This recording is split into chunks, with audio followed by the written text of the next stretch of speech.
Hello there, Neil Doss here from Northstar Angling. Taking a break from the lake today. Just going to talk about baits for a little bit and what's happening here in my neck of the woods.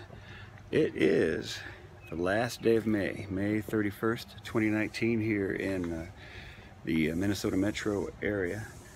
And what's happening right now, so many fish up shallow. Water is just warming up. Everything is just really starting to crank up. So that kind of dictates a certain group of baits.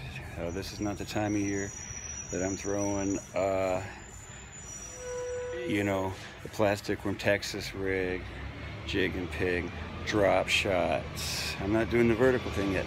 And Lord knows you can catch fish. Get out there and start throwing Texas rig and you'll catch a lot of fish. But you gotta fish so slow. And right now, just burning and covering water is the key. Or at least it's been the key to me. I mean, like I say, you can certainly, but you gotta be so methodical.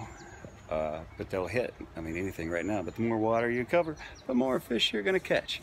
So with that thought in mind, here is my top 5 early spring, early season baits here. Top 5. Now here's the one I probably throw the least because, of course, like I say, you gotta fish this dead slow.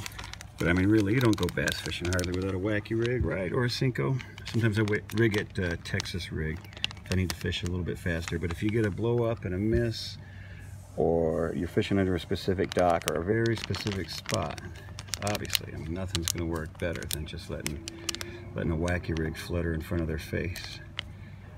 So I do keep this rigged up, like I say, but I probably throw it the least, but it certainly accounts for a good chunk of fish because it's such a high percentage deal. But number 5, Wacky Rig, or just a Cinco in any form, you know, just a Cinco. You can't go wrong. Number 5, Cinco. Number 4 would really be any sort of small bucktail. I'm really partial to white myself. I just like, you know, highly visible. But small bucktail that you can burn and move fast, fish it shallow, you know, steer it through the weeds, or just starting to come up, but you got plenty of room right now to run these things.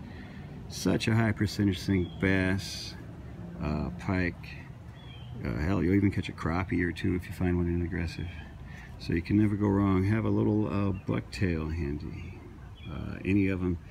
Some of the, I mean, Mepps and stuff, Mepps, Blue Fox are always good. Sometimes you come across these cheaper knockoff ones that are like 98 cents or $1.98, but I found that sometimes they'll bend like right after just a few fish, or if you're trying to, you get some pliers and you hoink them out and you bend the whole thing and it's toast.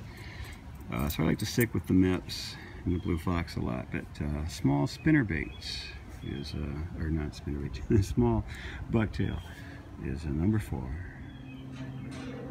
Number 3, swim baits. Yeah, everything loves a swim bait. Such a high percentage lure. Almost weedless, man. You can pull these things because they just got the one hook and there's no, like a spinnerbait, there's no wires or anything to get caught and fouled up. And you can fish these almost anywhere. Everything hits them. So high percentage. Of course, this is the Storm GT 360, but you know, any paddle tail body, beaver tail kind of a thing will work, all the way down to the old Mr. Twister Sassy Shad, if you can still find those. But never go wrong with some swim baits tied on a rod. Number 3, swim baits.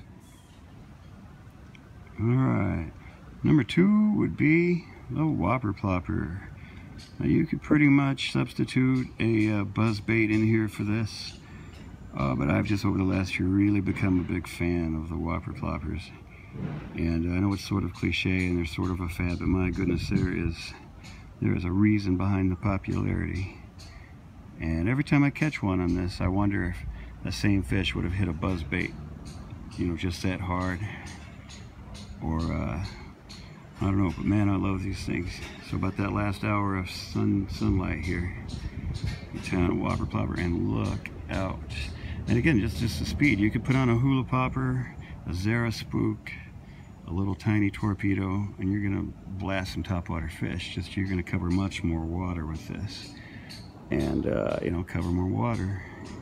More fish you're gonna see, and more fish are gonna pop you. Number 2.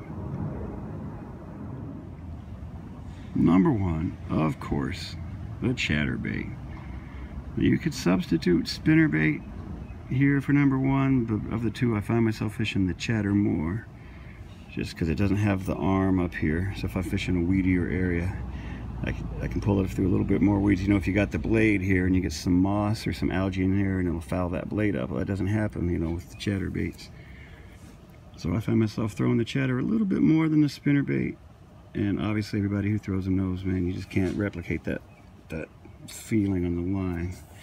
I mean, you feel everything, and you know exactly when you've got a fish, when you've got a weed, when a minnow breathed on it. So I mean, if I could just have one rod, I'm going to go out this time of year in my neck of the woods here, Minnesota Metro, June. I'm going to throw a chatterbait. And that's really about it. That's pretty much all I tie on from when I get the boat out, you know, the first of the season up until about late June, early July, when the water starts getting really warm. But right now, here in town, low 60s. Everything's just so active. This is, you know, certainly my favorite time, man. You wait all winter. This 6 weeks or so coming up here is my favorite time of the year to fish. You can just light them up because they're everywhere and they want to bite. So just cover water. Those were my favorites. The Cinco for the blow-ups and the throwback. Got your bucktails, your swimbaits, top water. Love that Whopper Plopper.